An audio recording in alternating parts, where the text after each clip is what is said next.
Wow, they were both so cute up there, huh? It's great. And interesting, because our meditation this morning was all about surrender, and Marvin's first song, Let Go, was all about surrender too. And there were certain lines in there that I actually used in my meditation, so it was quite, once again, the synchronicity that often happens in this space, in this community, just keeps affirming that I am always at the right place, at the right time, and that God is good. And thank you, Heather, so much for this. Beautiful, and it's going to give me the opportunity to, during my talk today, talk about some of our Unity of Ukiah basic principles, which I'm excited about. And my plan today was to talk about the kingdom of heaven within, the inner child, and innocence, which, as I read through to sort of proof this for Heather, I realized it's so much what unity is about. It's about surrendering to that basic unity truth that there is only one presence, one power, active in my life, your life, and in the universe, God the good, omnipotent. It's so simple. So very simple. And yet, as we've talked about before, how much of the time does something happen, something triggers us, our buttons get pushed, and we say, oh no, everything else may be God the good, but this ain't happening here. And then we jump in and try to fix and make ourselves crazy and create the drama that so often pulls us away from that truth, that experience of God the good. So let's look at, first let's look at this cute little picture of our wonderful building here. And we felt it this morning during our meditation. And I really want to encourage people, if and when you can get out of bed that little bit early, to try to make it here for the meditation. Because what we talk about during the lesson is the thing that we actually experience during the meditation.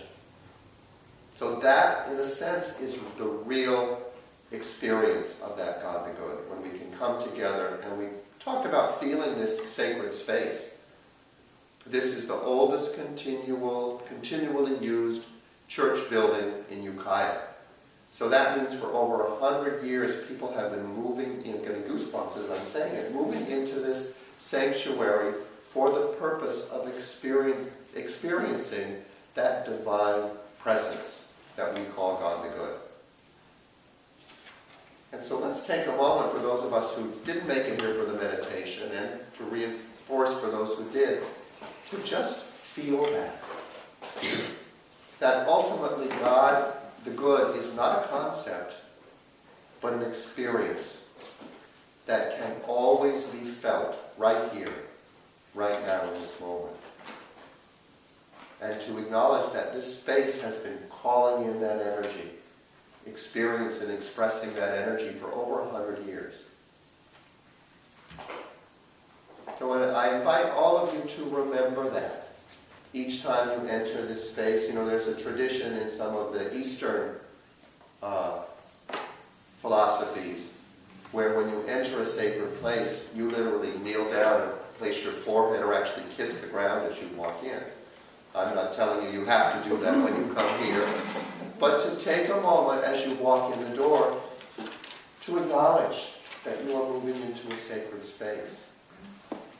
And the power of that, and I want everyone to remember this, our spiritual practice is about not us honoring the energy or presence that's already there, but us adding to it. If we are an expression of that God the good, omnipotent, it's our intention that sends that energy forward. So when we stop and take a moment to bless this place, we are adding our energy to it. We are acknowledging that I believe this is a sacred place. And that my belief not only adds to that sacred energy, it allows me to be in that space. So, there's our sacred space. With God, all things are possible. I love that, and that you put that there. Because that's really what we're acknowledging when we walk in here. We're acknowledging our teacher, and in unity our number one teacher is Jesus the Christ. And we're acknowledging that he performed miracles. He created acts and did things that science and the collective conscious believes is outside of human possibility. And yet the other powerful gift that Jesus taught us and told us is that I am the Son of God and you are all the children of God. So we all have the ability to tune into God the good to the point where we can create miracles in our lives on this planet. And as we step into this church, this sacred place, to open to that. To open that this is a place that goes beyond what I call the error thinking of collective consciousness. Not to judge it, but to say that there's a limit there. There's a limited belief that we call reality or practical. It's the truth with the capital T. That all things are possible with God, with Spirit. And that Spirit literally is the breath that we breathe in. It's that invisible substance. So breathe that into your lungs right now in that sacred space. And notice how that feels. I see a smile coming on some people's faces. I see a lightness.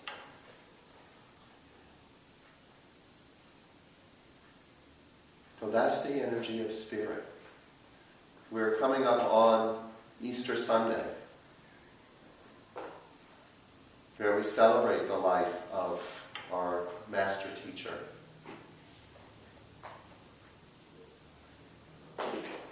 And so I want to invite you to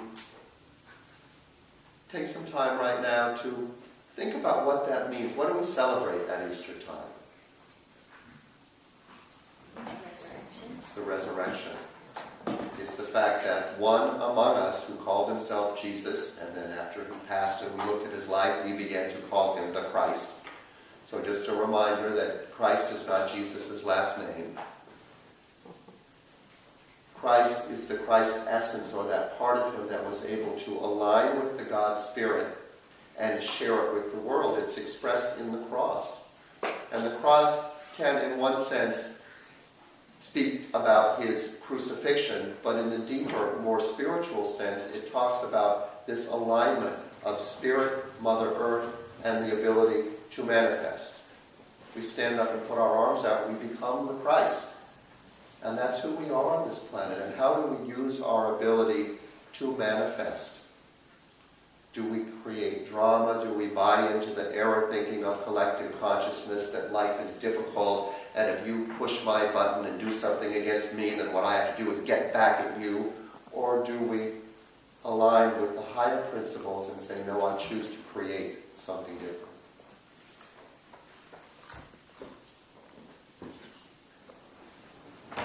So the resurrection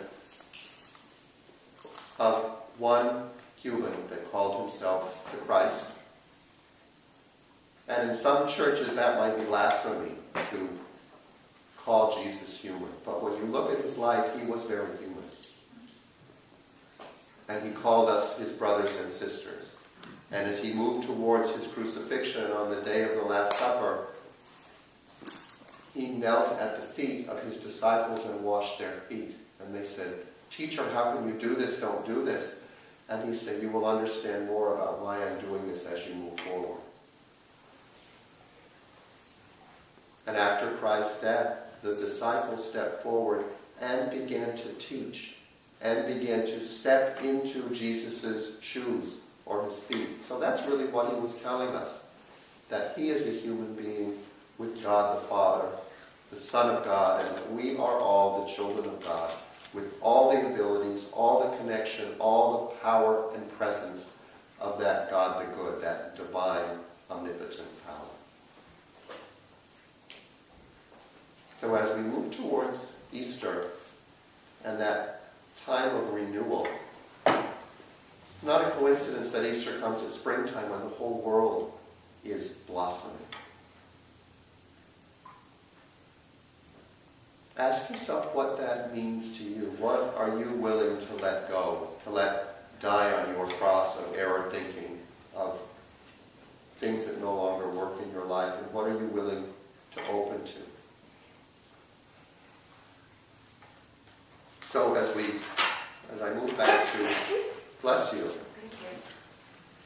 our tenets, I'd like to, it's so funny, because I was getting ready for my talk this morning, I'm like, I'm not really sure what I'm going to talk about. And then now that I'm here, as usual, I have more stuff to talk about, because I kind of want to go through this whole thing, but I realize our 5 unity principles key into what I want to talk about, which is about the innocence, the child within, and the kingdom of heaven within.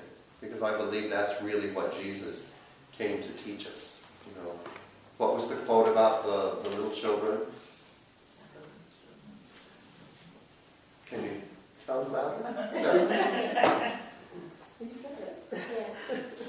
There's more. But it is that the children shall teach us through their innocence. And that quote has always also reminded me of, look to the lilies of the field.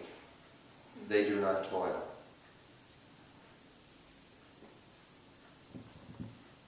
Children are present in the moment. They're an expression of creativity, spontaneous joy, and acceptance. So, the 5 basic unity principles, which really all of them are kind of an extension of our initial invocation. There is only one presence and one power active in the universe and in my life, God the good, omnipotent. 5 basic unity principles. God is all good and active in everything, everywhere.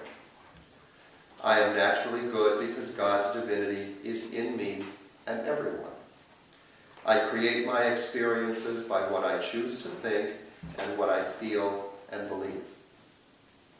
So, number 3, I will often ask myself when my buttons get pushed or when I'm in that place, what am I choosing to think and believe that is making me decide that this isn't good, this is bad, this is something that needs to be changed or fixed, or put me in a place of dis-ease, which is moving out of ease.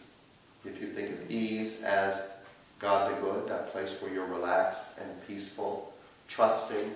We talked about trust in the meditation this morning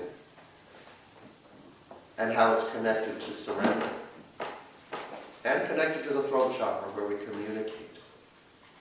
And remember, communication is not only speaking our truth, hopefully, but listening to that truth. And we also talked about how truth is very connected to trust. The word trust, which is also connected to faith. So to look at that, I create my experiences by what I choose to think and what I feel and believe. Feeling and belief are a big part of there because we can choose to think our unity principles, but we know that our mind can be very active, can be very devious at times because we've got a lot of unconscious stuff that can come up and we don't even recognize now. How do we become more conscious of the unconscious?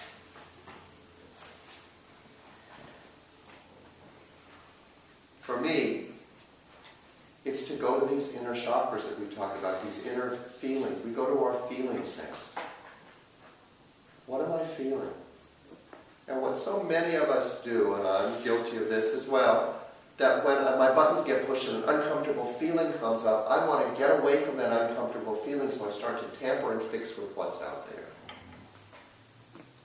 If what's out there is God the good omnipotent, then it's not my job to fix it. If one power and one presence is God the good, if it's powerful and if it's present in my life, that's God. So where is God in a situation when my buttons get pushed and I'm upset? Is it out there or is it in here? It's the feeling that's going on.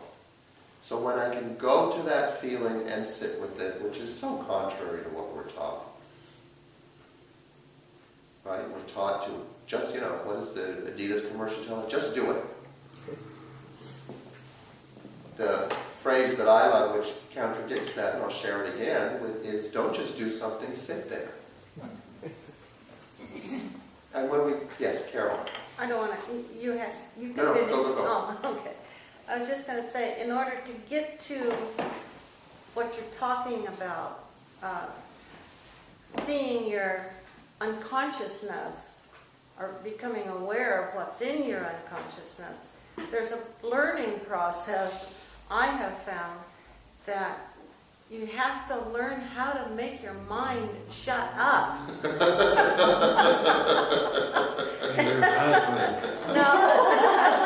No, the voices, the chatter. So I'm going to stop because this is a really good point, and this is practical learning, so that's why I love it when you guys jump in and share what's going on.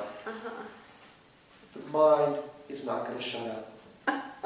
The mind is going to keep chattering and chattering and chattering.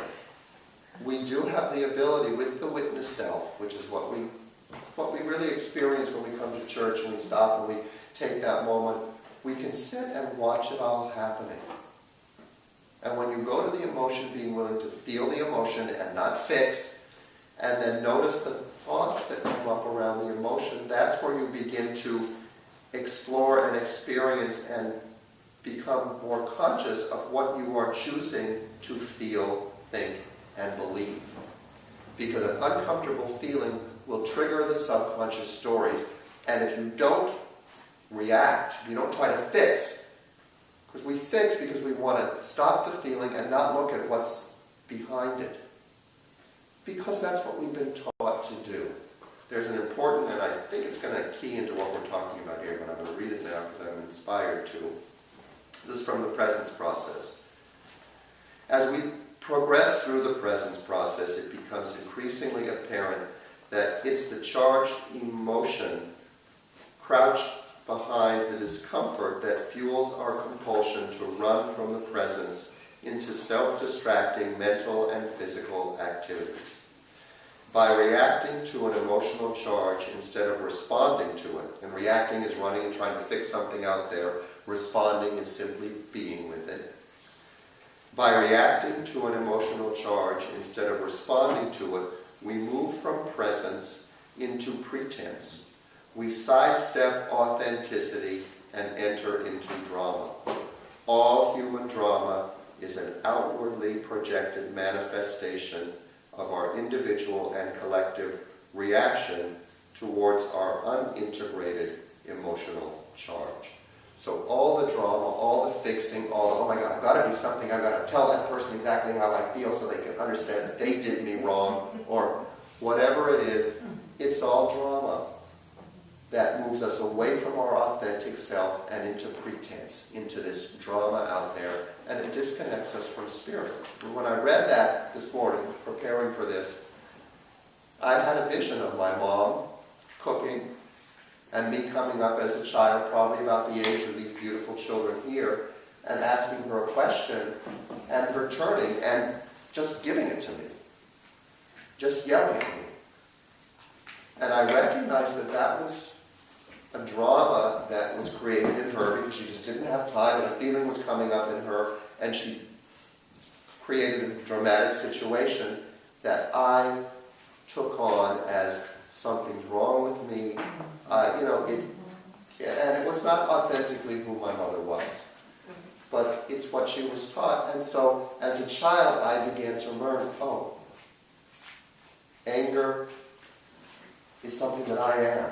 And so, there a disconnect happened in me. So this is how our parents, not intentionally, because this is how they were taught, teach us that this is what life is about. If you have an authentic feeling, you don't feel it and deal with it yourself, you push it onto someone else. Because after my mother yelled at me, she felt better and she went back to her cooking. And I went in my other room and cried and thought, what was wrong with me? And began to take on this thing that really was not mine. And so when we can sit with our feelings and not, feelings, those uncomfortable feelings are like a hot potato, a hot ball of discomfort that we pass around. Because as children, when that happened to us, someone passed it to us, because we're sponges as children, we take everything in. We took, oh, I'm angry, I'm bad, there's something wrong. It becomes a personal thing, a real thing, rather than just a feeling. And when we can, as adults now, begin to lovingly parent ourselves, when there's a discomfort, we sit with ourselves. I'm uncomfortable here. Something's pushed my button and I'm feeling angry. My head is saying I should fight back at that person, but I'm going to choose not to do that. I'm going to sit with what's present here. And I'm going to look at the thoughts that come up. I got triggered this past week, and as I sat with the feeling and looked at the thoughts that came up, it's like, oh yeah, I want to take a bat and hit that person. There's really a lot of rage in there. And then that other thought came up, but don't you see that person is wrong? They shouldn't have done that. And I'm like, oh, okay, there's a real strong judgment there about wrong, bad, not good, based on this feeling I'm having. When I kept sitting with the feeling and recognized that I created a space between my feelings, my thoughts, and myself. And once that space was created, I began to feel the self. The self is not the feeling. The self is not the thoughts. The self is not the drama that's happening out there.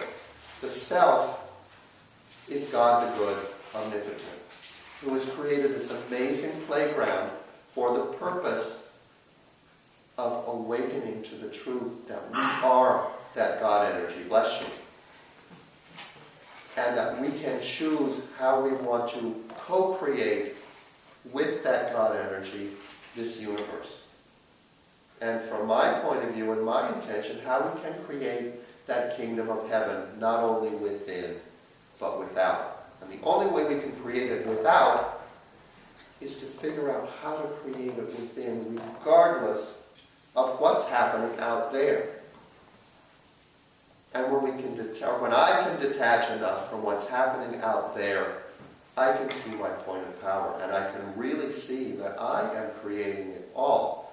That drama where how dare that person do that to me, that's the way I've reacted to other people in other times in my life. And now I get to see how that really feels. And it's not about fixing that other person, ever. It's about realigning who I am and how I come at the world as the expression of that divine spirit. That has to be what Jesus Christ was coming to teach us. Because if you look at his life, who would want to follow him? He ended up being crucified and nailed to a cross. This is where Easter comes in, what we're celebrating. He went beyond the physical. He manifested after his death and appeared to his disciples. And it was that action, I'm getting goosebumps again, that allowed the disciples to let go of their fear of death, their fear of the drama out there, and begin to then share his message. And many of them were crucified, were burned at the stake, refused to denounce, say, this isn't true what I'm teaching. They said, no, this is true. And if it means that I'm burned at the stake or nailed to a cross, so be it. I celebrate my death in my truth. How many of us are that? The truth is, we don't have the fear of crucifixion or being burned at the stake today. And yet still, how many of us really stand in our truth that powerfully and that authentically as we walk through our lives?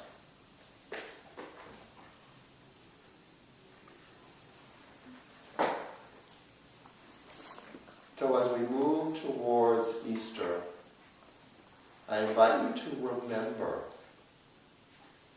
ask and you shall receive. If you want more clarity or more understanding of how to move into that space, you only need to ask.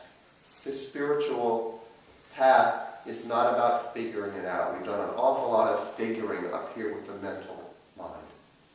It's about allowing, being the lilies of the field, being the children with that innocence.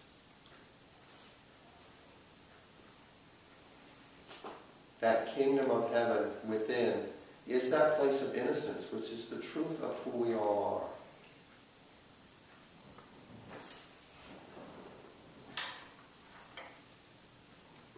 I think that's it. Thank you.